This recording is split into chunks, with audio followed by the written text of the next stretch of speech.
Hello दोस्तों, आज की कहानी का टॉपिक है इंसानियत अभी जिंदा है। एक सज्जन रेलवे स्टेशन पर बैठे गाड़ी का इंतजार कर रहे थे।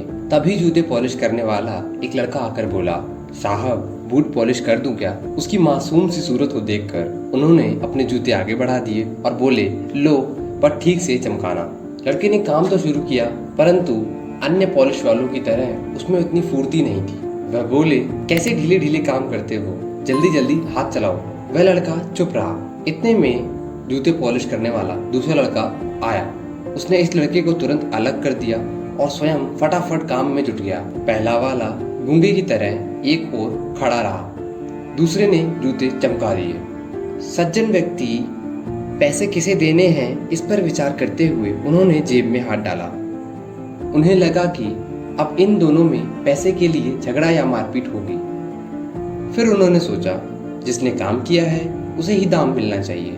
इसलिए उन्होंने बाद में आने वाले लड़के को पैसे दे दिए।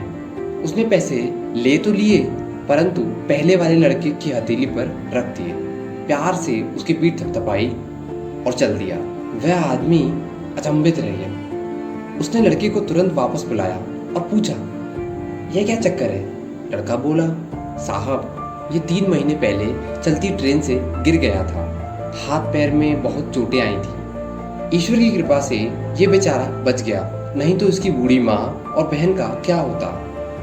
बहुत स्वाभिमानी है, भीख नहीं मांगता।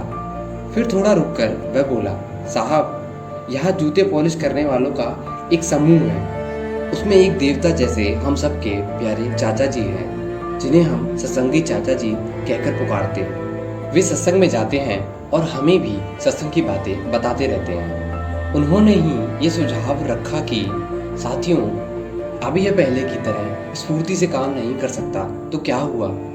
ईश्वर ने हम सबको अपने साथी के प्रति स्नेह और सहानुभूति की भावना प्रकट करने का अवसर दिया है। जैसे पीठ, पेट, चेहरा, हाथ, पैर अलग अलग दिखते हुए भी एक ही शरीर के अंग हैं, ऐसे ही हम सभी शरीर से अलग अलग दिखाई देते हुए भी एक हैं।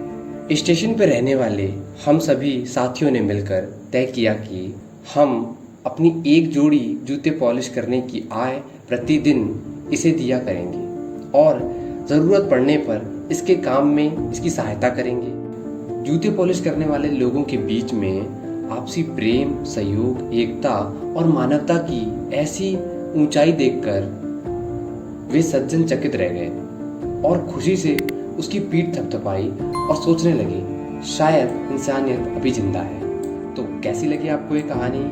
कमेंट सेक्शन में ज़रूर बताइएगा। Thank you.